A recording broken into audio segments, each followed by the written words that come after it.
Good morning, Millennial Morticians. First and foremost, I want to thank you so much for joining me for another episode of this incredible podcast.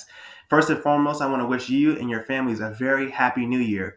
This is our first episode of 2025, and I have so much exciting things in store for you guys, episode-wise, interviews, and with more innovative products. The title of today's episode is called Loose Ends. I got the title for today's episode and our first episode together of 2025, well, because there's a lot of loose ends, not just in this business, but in our day-to-day lives and in the things that we have problems with, the things we struggle with, and the things that we're trying to get better at. And how do we as professionals tie up our loose ends? One thing you've noticed about people and about the world that we're living in is a lot of people want to make things look and seem like everything's fine, everything's going perfectly, when that's just obviously not the truth. There's a lot of loose ends to this life, and there's a lot of loose ends to this business that we need to figure out how can we tighten up and how can we be better individuals so we can serve people better, and not only for ourselves, but personally in our personal lives. And what I've realized is, as morticians, as funeral directors, sometimes we don't like to admit that we're wrong and that we make mistakes. And those mistakes sometimes have cost us relationships with families. Maybe we've lost a family due to an error we've made, or just things didn't go right, or maybe we're just having a bad day, and people can feel what we're giving off. And so I got the titles of today's episode because I thought about what can we do better as a community to really tighten up our shortcomings and our wrongdoings. And it really starts with our sincerity and our heart posture. When you're wrong, guys, I know it's extremely hard to admit you're wrong. And you have to take that time to say, okay, you apologize to the family, you call them, you message them, you ask them, what can I do better and how can I better serve you after what currently just happened or what occurred? And they'll give you a list of things or something. And we need to learn how to accept the way people feel and the way we make people feel. And it goes a long way when you are willing to admit when you are wrong. It goes a long way when you're willing to humble yourself and apologize to people and say, hey, I didn't do this right, or I don't think I did right by you. I'm sorry. How can I better serve you? And what you'll realize is you'll get a way better reaction from people when they see the sincerity and the longevity you have in your heart to make things right. And there's just been a lot of just things going on in the world where people are just leaving loose ends. And what happens is, after a while, you may make the same mistake more than once, and other people catch on and things start to happen. And after a while, you'll start walking around, and what'll happen subconsciously is a lot of people around you will start tripping because you have so many loose ends around you.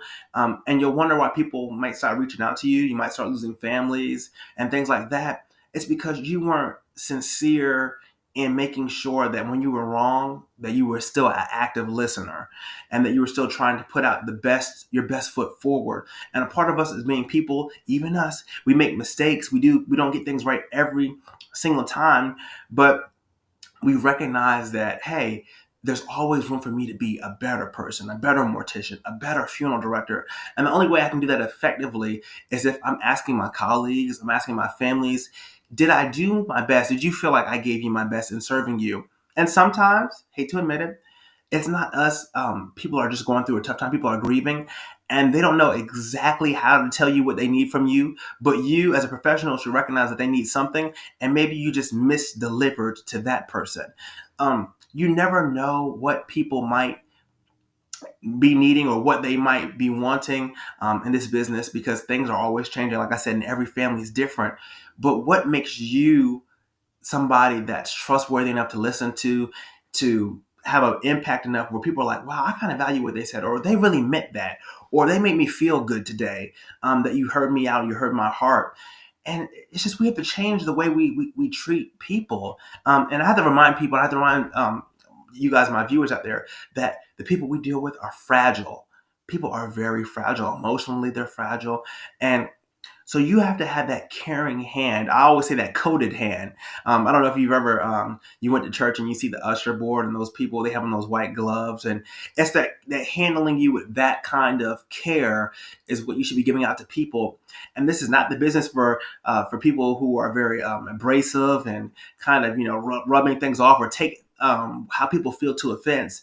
This is a business for people who are open and active listeners who know that the words that they speak mean something and have an impact on people. And sometimes, a lot of the times, what really happens in this business is people, it's just a misunderstanding, or they don't really understand the ins and outs of the funeral business and how things work and how things operate. And they kind of take it personal. And so you have to kind of take that personal weight off of them, but also guide them through that tough time.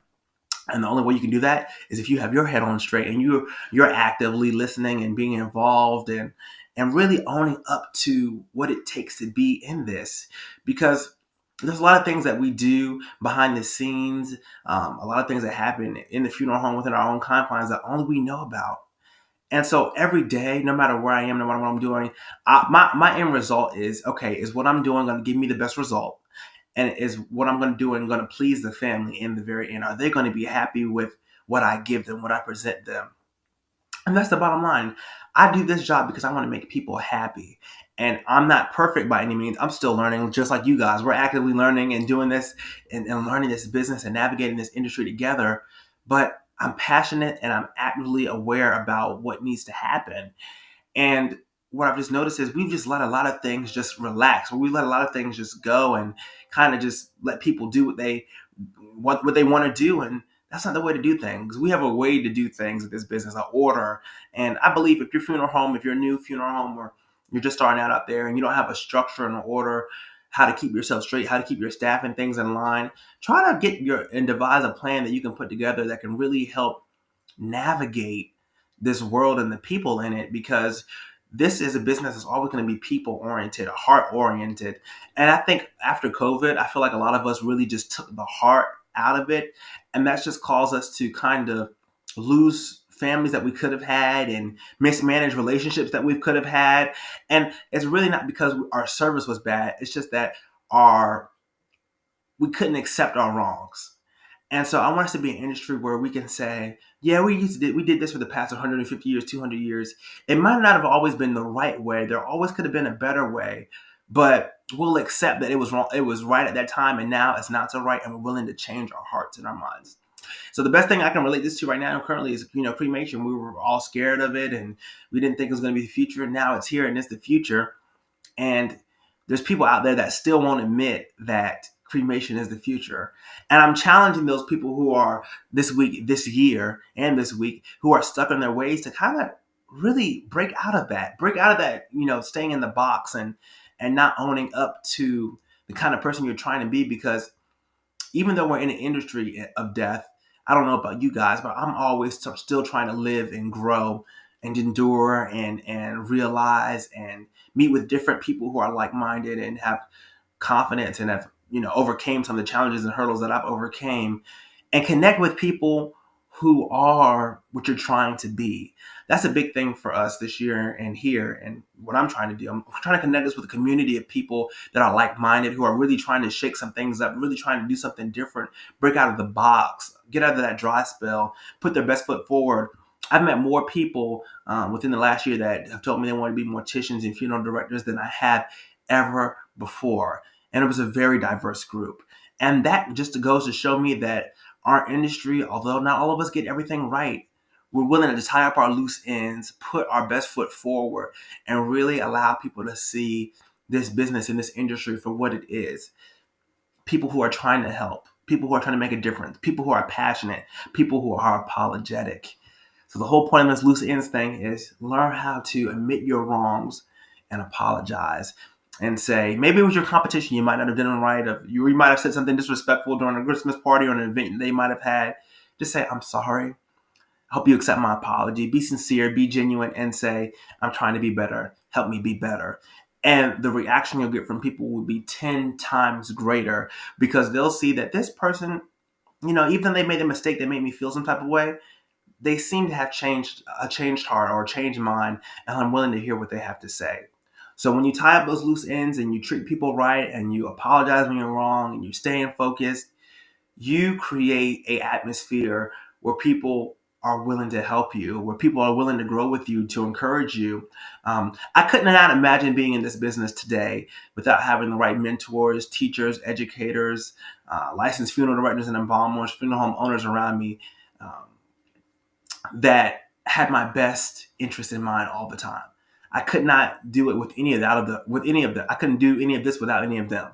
And it takes a village. It takes people who are equipped mentally and physically, because there's things that you're going to do in this job that are unlike any other. They're unmatched.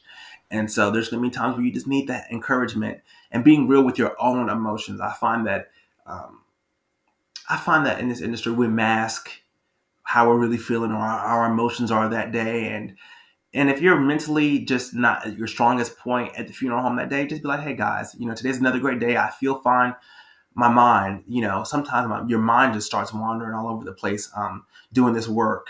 And you said sometimes, hey, I just need a mental rest day, or let's talk about something, or let's do something where I can clear my mind from the burden of what we do, because I don't care who you are, what you are, this does take a toll. And so when you tie those loose ends with people that you've wronged, or you just, maybe you pushed them the wrong way, maybe you said something the wrong way, didn't even really realize it, I challenge you and your funeral homes this week to tie up those loose ends. Heal your relationships. Call people you haven't talked to in a long time, message them, text them. You'd be so surprised the reaction you might get if you reach out to those people. Um, and you never really know what that'll do for you, not just personally, but for them as well. Because sometimes, like I always tell you guys, it only takes one person to put their best foot forward, to make the change, to make that action happen, to tie up those loose ends, to get that friend back. So I challenge you all this week: tie up your loose ends, call people, message them, ask them how they're doing. Maybe you guys had a bad falling out. This is an industry. We need each other. We rely on each other. This is a business of love and care, and we need to extend it to each other. Well, guys, I'm your host, Jaden Folks. This is the Millennial Mortician Podcast, the podcast that engraves. Thank you guys so much for joining me for another incredible episode. I'm so excited for 2025. I can't wait to show you guys what I have in store. Stay focused, stay guided, meet together, talk, tie up those loose ends. I love you guys. Stay blessed. I'll see you on the next one. Have a good one.